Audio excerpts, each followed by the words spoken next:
You're listening to the Empowering Process podcast with your host, Gail Kraft. Listen as she holds frank discussions around how your purpose, being present, and trusting your power impacts your life. Whether you're an entrepreneur, leader, or developing your vision, you'll find wisdom and insights you can utilize right now. Welcome your host, Gail Kraft. Hey everybody, it's Gail Kraft here from the Empowering Process podcast. And with me today is a dear friend of mine, Stephanie Burns Robertozzi. I don't say your name properly because I know you as Stephanie Burns, right? And Stephanie is the founder of an organization called Chic CEO. She's also part of the Wyld agency, and she is a contributor to Forbes, quite a prolific contributor to Forbes. And her, if you have Forbes, go out and just read her articles. They're always spot on and fantastic. So we're going to just chat today and talk about how we know each other and what has happened through the years, particularly to Stephanie and where she is right now. So welcome, Stephanie. It's great to have you here. Yeah, thanks so much for having me. I'm really excited. This is going to be so much fun. so Stephanie and I met probably around 2012, 2013. I was a brand new entrepreneur, right? I was so excited about what I was doing, but I had no clue about how to run a business. I knew what I knew, but I absolutely didn't know anything about what it meant to own your own business. And so I joined an organization called Hera Hub, which was a co-working place, and met amazing people. And one of them was my dear friend, Stephanie. And Stephanie had a company then called Chic CEO.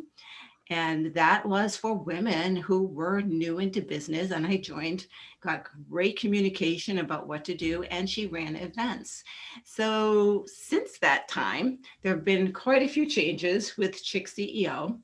And so what I'd like to do is kind of talk about that right now, Stephanie, about what it was at its peak, what happened, and how you have transitioned through that to be still successful today regardless of that experience. If you don't mind, I'll ask a few more questions. Sure. So I guess I'll just start at the beginning.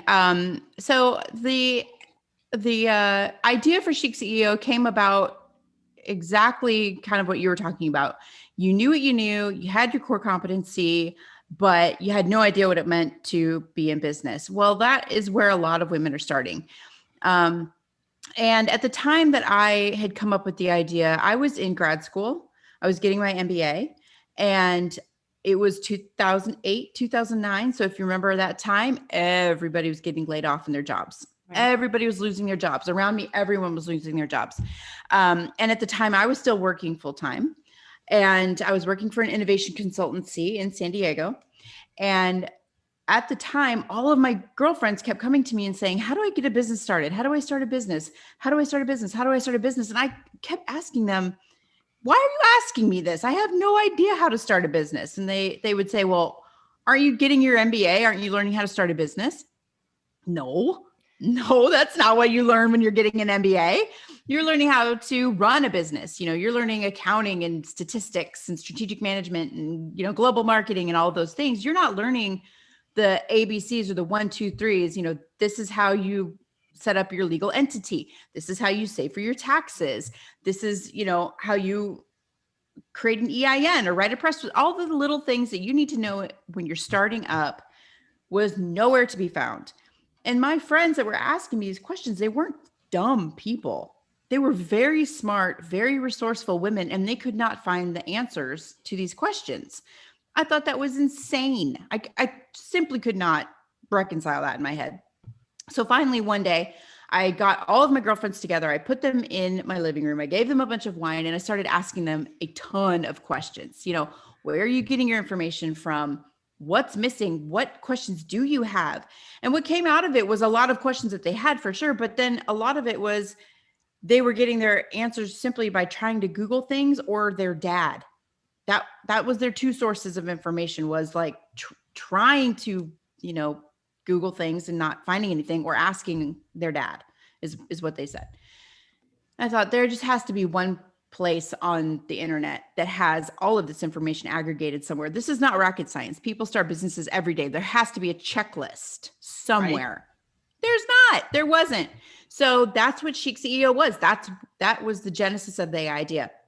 So I turned it into my business plan for grad school. I had to present it to the board. The dean loved it. My professor loved it. Like everybody loved it. It was great, but I was still working full time. So I put it back on the shelf, went back to work. And then in November of 2009, I was laid off just like everybody else. So I went home, grabbed it, and I got to work. And I took all of 2010 to write, research, create, plan, launch it. During that time, my little brother and I were contestants on the Wheel of Fortune and won some money on the game show. And so I used my half of my winnings to get the website built, because back then there was no like Wix or Squarespace or, Strikingly are the things to easily create it myself.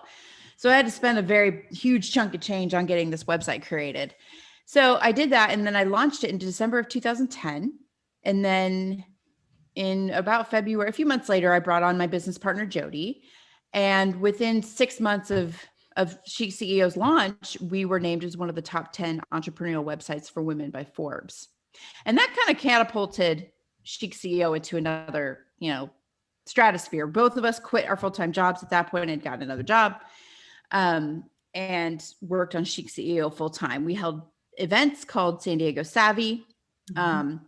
We also held them in Portland, LA, in New York, and as well as San Diego, and put out all this information, as much information as we could ever find on how to run a business, so that women like you who didn't get their MBA, but have like an amazing gift or something to share, something marketable, that they didn't have to worry about the back end business part of it. You could come to Chic CEO and you could get all of that information for free. Right. Yeah. So that's what it was. That's where it started and how, we put it out into the world. It was pretty amazing. I'm pretty sure I went to the NLA event. I went to very few events in San Diego. I just saw if it was out of town, it was an opportunity to go and meet different people, right? Yeah. Just grow your network. And then around 2014-ish, something happened at one of your events and you followed your heart and it backfired. So let's talk a little bit about why Chic CEO is a different thing right now. Yeah. So in San Diego, there are a group of men's rights activists who are part of the National Coalition for Men that find these women-only groups and sue them, essentially. So these men who were not invited to my event bought a ticket, came to the event, and I turned them away. And so they sued me for discrimination. They sued Chic CEO and me personally, as well as the restaurant and a couple of our strategic partners.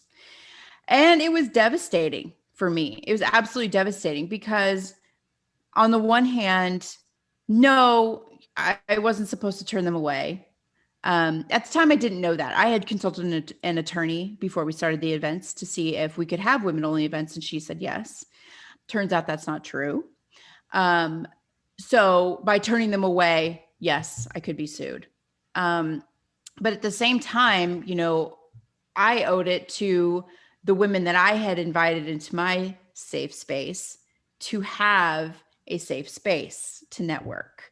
There's plenty of networking events that happen in San Diego and, surrounding areas for everyone. There's very few places for women to gather and feel that they can actually connect and network without being hit on or, there's so many women that would come to my event that would say, I thought I was going to a business lunch with this person, and it turned out that person thought it was a date, or kind of tricked me into, having lunch so that they could hit on me. These are the kinds of stories that you hear over and over and over again.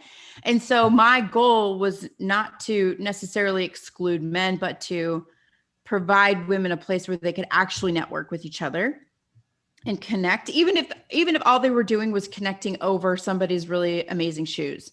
I don't care. That's a connection, and it led to more. And so you could walk the room and hear women talking about, oh my gosh, I love your shoes. What are you doing for your marketing strategy? Or how are you getting clients? I mean, it could dovetail from the most superficial thing to, something super meaningful. It didn't matter. It all meant something. Right. So for me, I had to protect that for these women. I had to. That was my duty. I had brought them here to gather. So, I struggled for a really long time on how I felt about it. While I did something illegal, I don't think that I did anything wrong.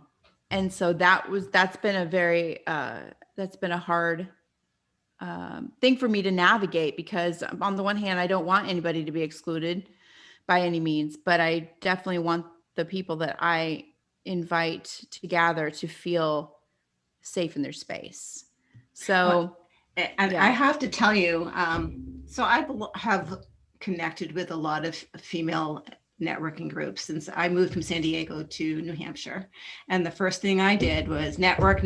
I know 0 people, right? Yeah. So just put yourself out there. And there was one in particular where a gentleman came in, and there was a little bit of a ruckus. And so after, there were a lot of private messages going back and forth about, should we have men in there? I thought this was for women only. And I referred to you. I said, we cannot say no. Yeah. Yes, it changes the energy. It changes your feeling of security. It changes the conversation. Yeah. But yeah, we can't say no. No, Yeah. no, you can't. And,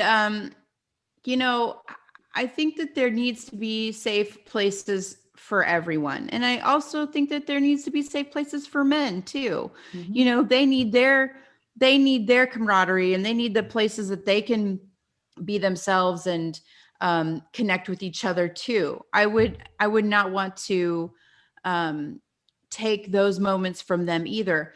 But at the same time, women have not had an equal, there's just no, our economic status isn't equal or equitable. I mean, there's a lot, we still have more rising to do to get to that equal status. So,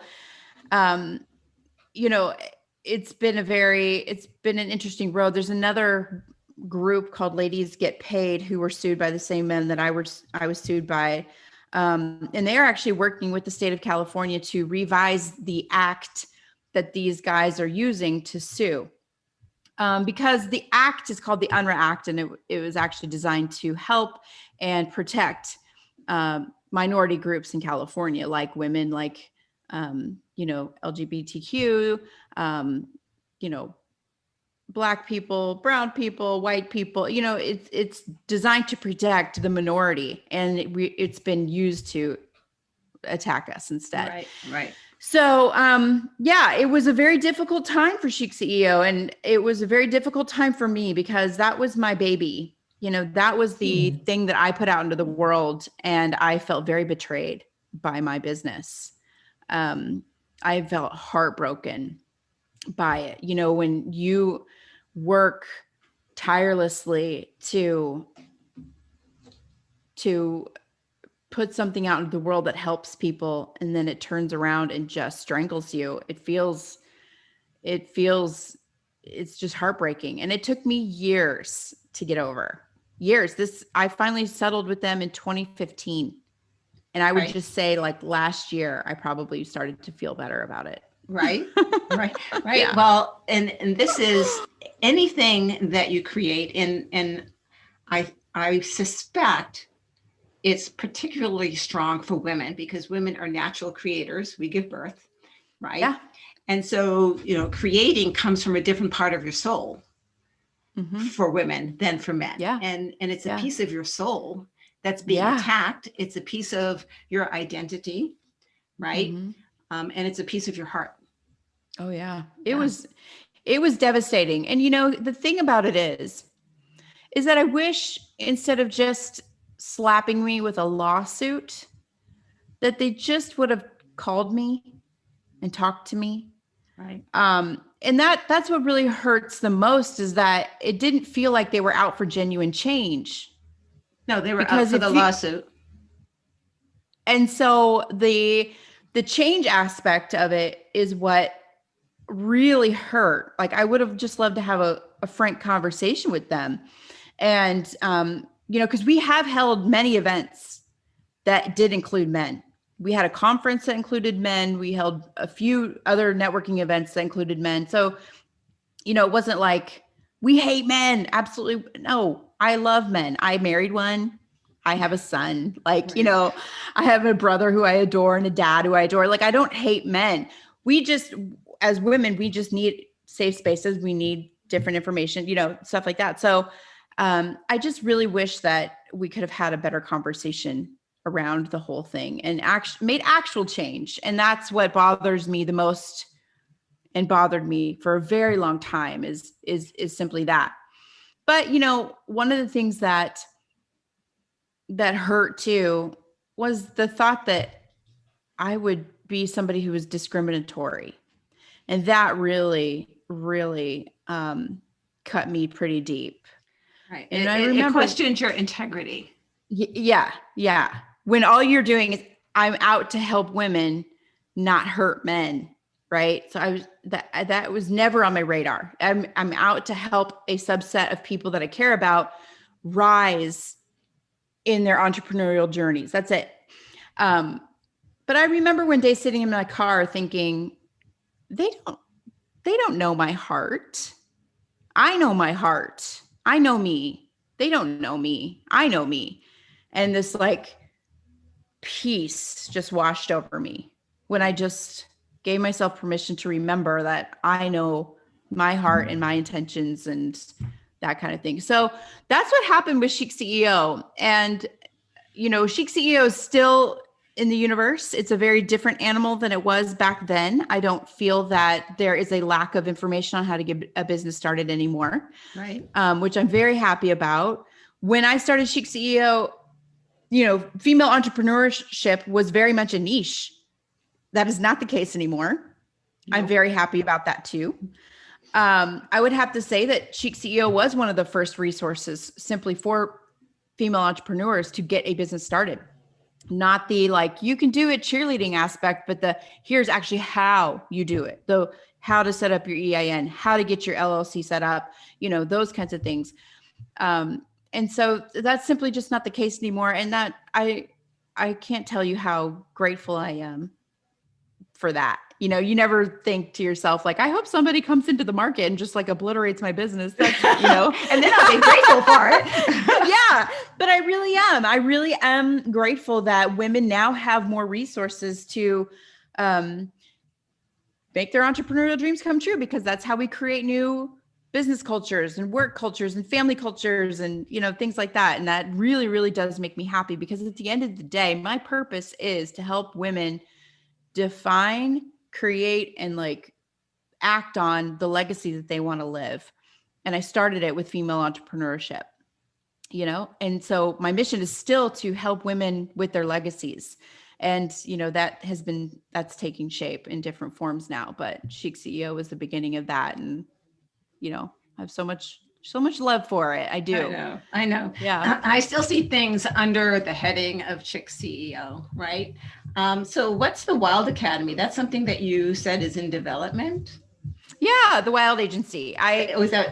Yes. Yeah. So I am just starting a new agency, which I'm very excited about, around personal branding, amplification, visibility, and legacy building, essentially. So taking founders who have built up successful companies and now putting them in the spotlight, amplifying the message that they have, and then getting them out there so that their companies have the ancillary benefit of this person becoming known. So tell me a little bit more about that. That's fascinating. How did this come about, and where are you on your journey? So it's just basically working on the things that I've been working on over these past few years. I do contribute to Forbes. So I made lots of contacts in lots of different media outlets. And so just having these contacts and these people that I know, having a background in brand building, and working with a few clients and just getting their name out there, getting press for them, getting speaking opportunities for them, helping them launch books, and just essentially elevating their personal brand, and then seeing the benefit that their business gets because of that. I actually saw it in my own business, with Chic CEO for a long time. You didn't even know that I existed behind it until we started doing events. And then I started actually meeting people, right? And then I started speaking, and I started, actually putting my picture up on the website. And Jody and I would go out and do, speaking panels and things like that. But for a long time, I just wanted Chic CEO to be its own thing. And I noticed a huge difference and a huge shift when I actually showed up and showed my face and showed my opinions and the things that I was learning. And so I saw the benefit for myself. And so I'm very excited to start doing that for company founders for just getting started. Yeah, I will say, so I also took a training course that Stephanie had online, met some amazing people through that. I mean, never face-to-face. I have yet to meet any of them face-to-face, but we support each other still today. Yeah. and I think part of that was around branding. And I will say that the biggest lesson that I took away, and it's something that has been said to me over and over again, but when you're not ready to hear it, you're not ready to hear it. Yeah. Right. Is to be yourself. Right. Yeah. Because people are going to gravitate to who you are. Right. And honestly, although I thought I was being myself, last year was when I was. Thank you, COVID. Because I had to put myself out there. I could no longer face-to-face network. So I started with Facebook Live, and I would do exactly what we're doing today. Guys, we did not prepare for this. I'm like, Stephanie, what do you want to talk about? She says, whatever you want to talk about. I said, all right, then we're going to hit Chic CEO and just like take a journey. And she's like, cool. That's how I do everything, right? I might have bullets where I want to touch this and this, but for the most part, this is how I talk. If you coach with me, this is how we're going to have a conversation, right? Yeah. And it's your input, right? That influenced how I do things, right? Aww. Right? So let's talk a little bit about the female power, which is a little bit different than the masculine power. I'll give you a quick story, and then I want to put this back to you, Stephanie. So long before I was an entrepreneur, I worked with this woman who was very, very creative, strong, sure of herself, knew where she was going. And we were both like climbing the corporate ladder, right? And she said to me, Gail, I am so happy that my mother decided to send me to an all-female college, because it was only there that I could explore and discover who I am without the trappings of boys around. Right. It cleared the way for me to express myself in a safe cocoon and grow and become the person that I am today. Wow. So, right. That was so powerful to hear that. Right. And the sisterhood, I have a course I'm doing about healing sisterhood wounds. Sisterhood is so powerful. Oh, yeah. Oh, yeah. So let's talk a little bit about that kind of power, Stephanie, because you've really got that nailed. Oh, it's essential to my being. Truthfully. So when I went to college, I rushed and joined a sorority. And I had a boyfriend. And so I hung out with him all the time. And I barely hung out with my sorority sisters or anything. I was kind of like, well, yeah, I'm part of it, but I'm not really part of it. Right.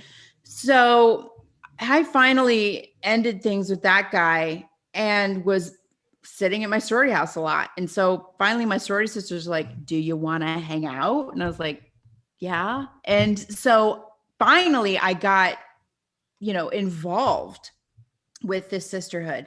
And I tell you now, in my entire life, I've never felt more accepted for who I am than I was in those few years with those women.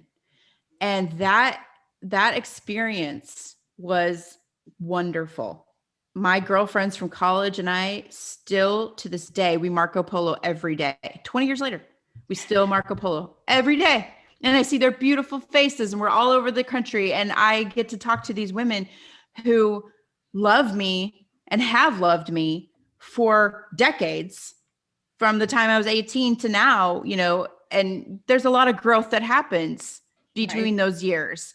I mean, thank goodness they still love me, because I mean, who does that? So I think once I had that sisterhood of those women, I have a grounding. And then with Chic CEO and our network there, again, that was a grounding for me. I need to be surrounded by big groups of women.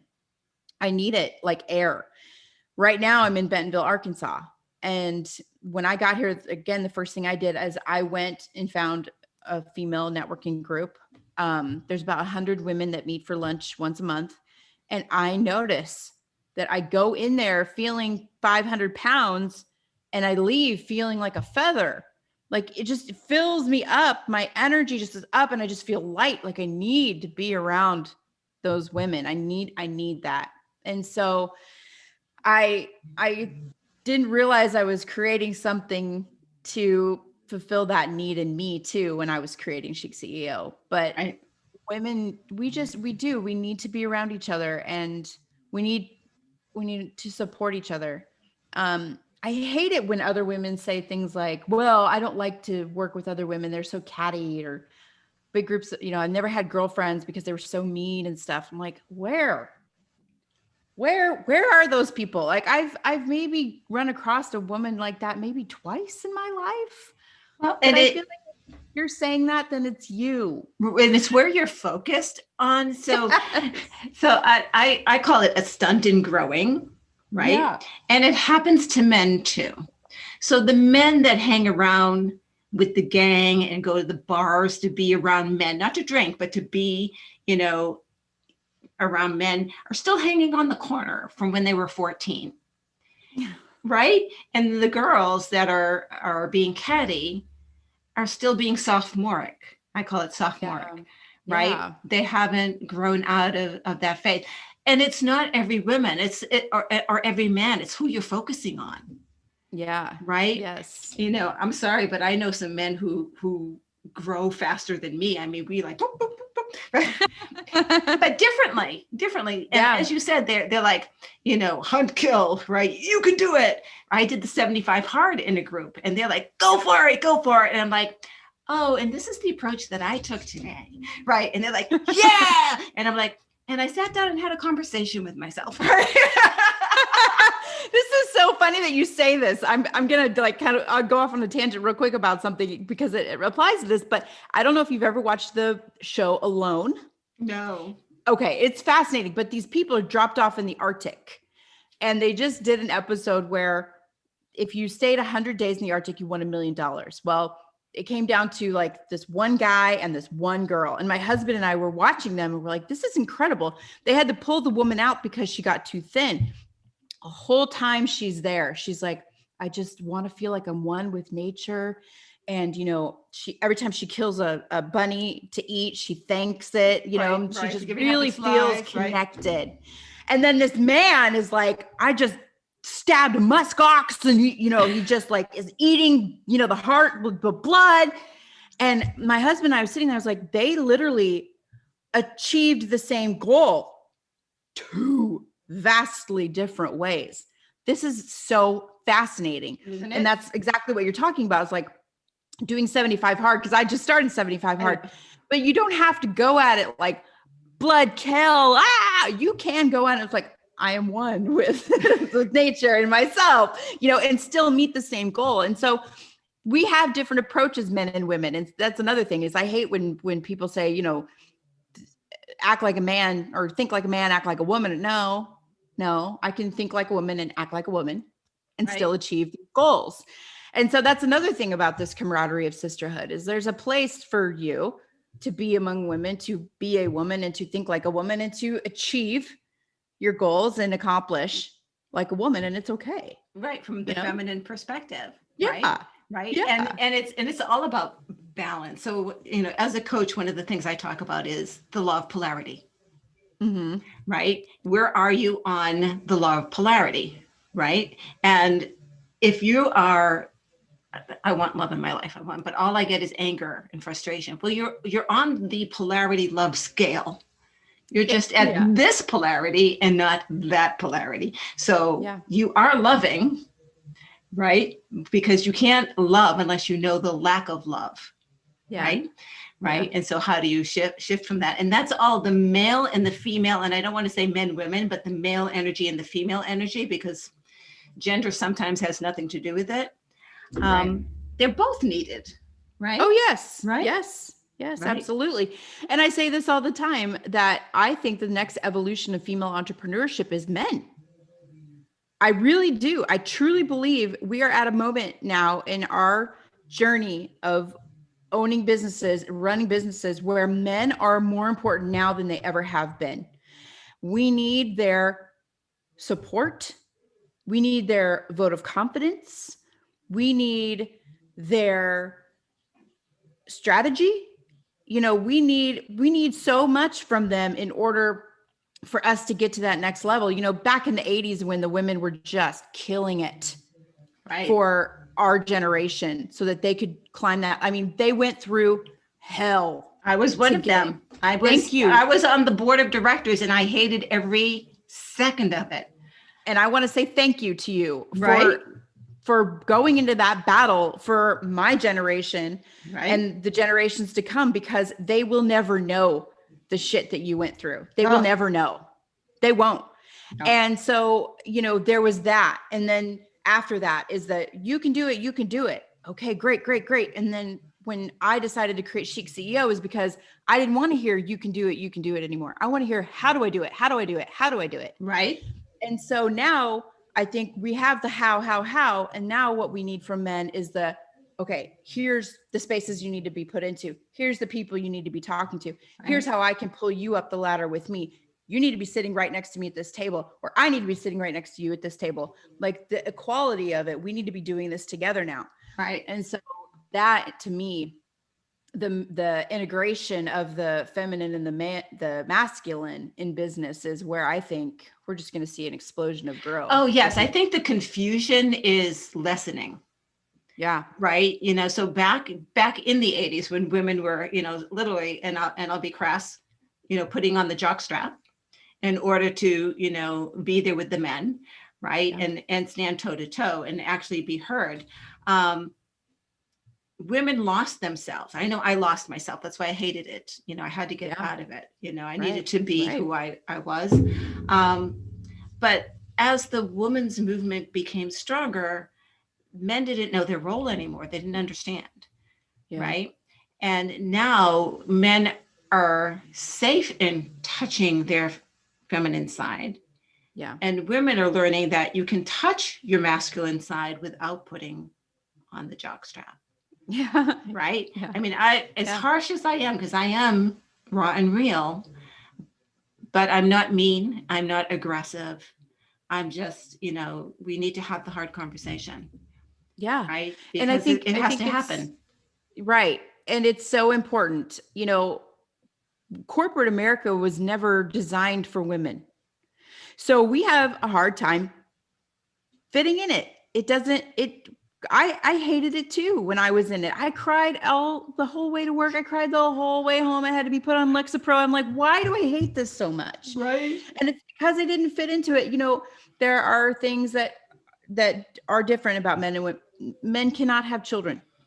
We cannot change that. There's zero way that we could ever change that. That is biology, right? So when we have families, we have to pull back because corporate America is not designed for women who have children. It's not. So what do we need to do? Women need to create their own corporate cultures that account for that. We have to, instead of trying to change the cultures that we're in, we have to create our own cultures that fit people who want families. That's just life. I had the amazing fortune after I left I didn't leave corporate, but I left the boardroom. was like, I'm not going to go any higher than this, because I had to figure out what that meant. I worked for a company that was matriarchal. 80% of senior leadership was women. Wow. And at first, I didn't know how to navigate that. I was very fortunate to have a woman also named Stephanie, right? That her and I clashed, and I was able to go into her office and say, we need to fix this. And she's like, closes the door. She says, you're right. You could not do that with a man. Yeah. Right. Right. Yeah. It'd be like, you're fired. Right. And we talked about, this is my perception of what you're doing. And she's like, this is my perception of what you're doing. And we were so off in some places and so spot on in other places. And I'm like, you're climbing the ladder. I've been there. I don't want to be there. I am not in your way, first of all. And she's like, you're not. It's like, hell no, you can have it, but I can help you get there. Yeah. Right. And like, I mean, to this day, we're still like on LinkedIn, still friends. Oh, right. But she helped me understand how to get things done in a matriarchal organization. Yeah. And that's what's needed. Right? You know, that's what's needed. And I think it's a very interesting time for company cultures. And men are very important to that. They're very important to that. Right. So, So it'll be interesting to see how it all evolves. So, Stephanie, thank you so much for your time. I could talk to you forever. So if people wanted to know more about Chic CEO and more about the Wyld agency, that is very, very interesting. How would they get in touch with you? Well, you can go to my personal website, which is stephanie-burns.com, or, email me at hi@stephanie-burns.com. Connect with me on LinkedIn or Facebook or Twitter or all the Instagram, wherever. I'm everywhere. Chic CEO is chic-ceo.com. Check it out. Okay. We'll get all of that information down below when we're done. Yeah. This has been awesome, and I'll probably call you for some other conversations a little Sounds bit later. Lovely. Yes, that was when you fun. Get the Wyld agency going, I want to know more about. I will. Yeah. Okay. So absolutely. We'll talk about that. So thank good. you everybody for joining Stephanie and me today. And this is Gail Kraft from the Empowering Process podcast. If this really was interesting to you, by all means, like it, share it, comment. If something came up that you would like to talk more about, do comment so that I can create another showing for you. And as always, Gail Kraft, the Empowering Process. Love you. Take care. Bye-bye. Thank you for listening to the Empowering Process podcast. Be sure to visit Gail at gailkraft.com to learn more about how she serves thought leaders, entrepreneurs, and goal seekers. And remember, if you like this broadcast, be sure to share and subscribe so you don't miss an episode.